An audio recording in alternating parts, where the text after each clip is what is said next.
Hey kids, it is Mrs. Donahue again as I continue to make these videos from my recovery suite. Very engaging. In case you were wondering, I have a helper. He can nap next to me. So today's video is going to be going over Hayden White. I told you that Hayden White and Stephen Greenblatt were the two major new historicist critics, I should say, not criticisms. Stephen Greenblatt, I gave you his article Resonance and Wonder, and I did a lecture on it, hoping that you would kind of read the paper as well as listen to the lecture. With Hayden White, I'll be honest, you're getting a breakdown of his paper because the man is very verbose. He makes a lot of good points, but they get lost in how much he's saying. So I'm going to give you a breakdown of his arguments and I'm going to explain them myself. And then between the two, you should be able to kind of get some use out of him. So Hayden White says that historians are sort of like writers, and therefore writers have kind of a kinship with historians. This is a very interesting way to look at the world. So he says, like, say I am a medievalist and I am thinking of the medieval times. It's like Richard II.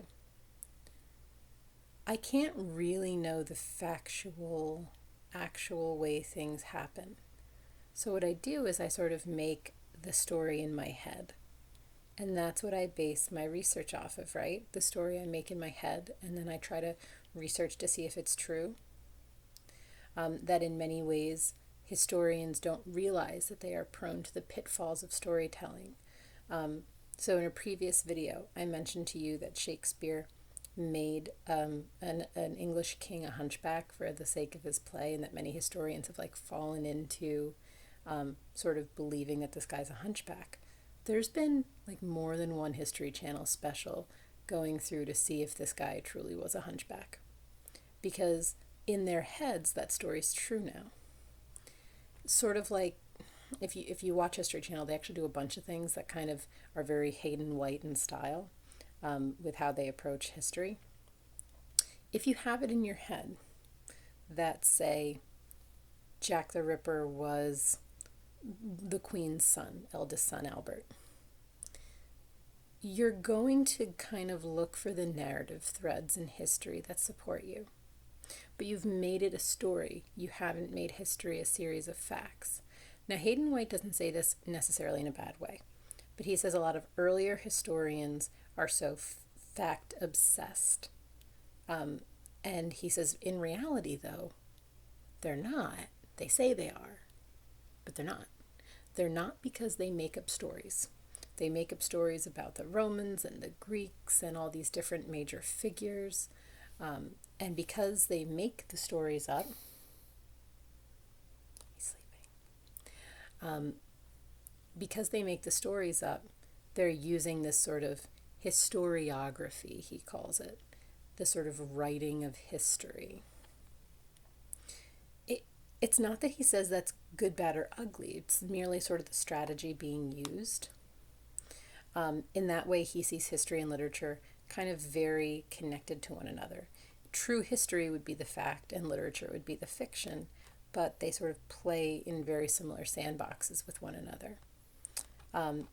He also coins an interesting term, which is metahistory, which are stories about history, or histories that are essentially story based. Now this is interesting because this has become our pastime. As I mentioned, the History Channel, we tell history through a series of stories. Just take, for example, Hamilton, right? The story of Alexander Hamilton. Not necessarily all the facts, 100%, but we're telling stories about history to get the history out. He says that there's sort of a blurred line between the disciplinaries of historiography and literature. That's intriguing at best. Questionable in terms of, what is the responsibility of someone who's a historian to really make a distinction, make a line. I think they probably should have a responsibility to make a line. But he says they're so close as to be almost indistinguishable. He says that we employ the historical imagination, in which a historian would rely on narrative strategies of a literary writer. I, I tend to think of this as the Indiana Jones approach. So, like, if you've ever seen the old Indiana Jones movies, the old ones, not Crystal Skull, it doesn't count. But, like, if you go back to Raiders or if you go back to Last Crusade and you see little snippets of Indy as a professor, where he's telling the stories of these things to his class, how do you communicate history, right? Like, you've had the two different types of history teachers. You've had the ones who just, he's awake, he's staring at me. You've had the ones who are very fact driven and give you all the outlines, and you have to know all the information, and they're going to just, quiz the heck out of you on dates and stuff like that. And then you have the ones who are more about the sweeping overview, the story, right? How does A go into B, go into C? How are these things going to connect to future events? What do I want you to take away from it? So they see history as pieces of a story, a greater story. And Hayden White would kind of go with them and say that's the greater task. Especially when they write it down. He's sort of suggesting that when historians write, they write with literary merit. So they tell stories, not necessarily bore people with accuracy, but that they make it into a story. He said that we even have narrative, we have plots and emplotments. So an emplotment, it traditionally is something like tragic, comedy, romantic or satirical. Like if you're in Shakespeare, Lady Macbeth and Macbeth are like this romantic emplotment. White would say that we kind of understand history this way, and I would find it very difficult to pull an example for you where we don't. So like if I'm thinking about Roman history, can I pick out an example that doesn't have like an emplotment? There's the betrayal of Caesar, there's Caesar and Cleopatra, Mark Antony and Cleopatra, there's Nero fiddling while Rome burns. Like these are stories with plots. They're not necessarily without their own merits in either tragedy, comedy, romance, etc. Even something like, one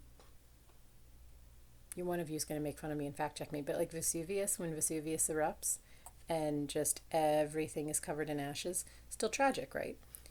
Everything we tell about history seems to be connected to plot. And if one of you can come up with a historical example where there's no plot connected to it in any fashion, I would be very impressed, because I think it's incredibly hard to do so. He wanted to kind of go to this like old school Aristotle way of looking at the world, where Aristotle says poetry expresses the universe and history in particular is expressed that way, where Hayden White would agree with Aristotle and say that fundamentally history is expressed through art. He is sort of anti a scientific historical representation. Baby. And he would also say that there's no value neutral in history. In other words, hang on, we have to come down this way now. In other words, when you are looking at history, there's nothing that comes across as truly without a side. So like when you're reading about Julius Caesar, you're either reading about him as a hero or a villain. When you're reading about Macbeth, he's hero or villain. When you're reading about Bonnie and Clyde, they're hero or villain. It's not that there's anything that just kind of cuts the difference and makes them neutral figures that are being retold.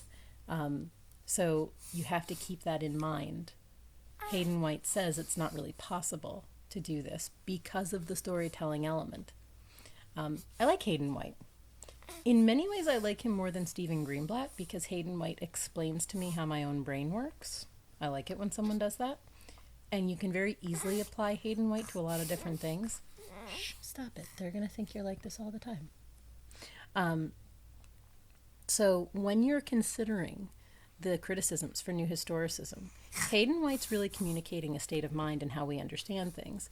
And Stephen Greenblatt is more going over the process by which we need to consider how we organize these things. Does that make sense? If it doesn't, let me know via the Zoom. This guy is waking up, and this lecture is coming to a close anyway. So keep in mind you have an exit ticket, and we're going to be seminaring on some of this stuff very soon. I will see you guys all a little bit later.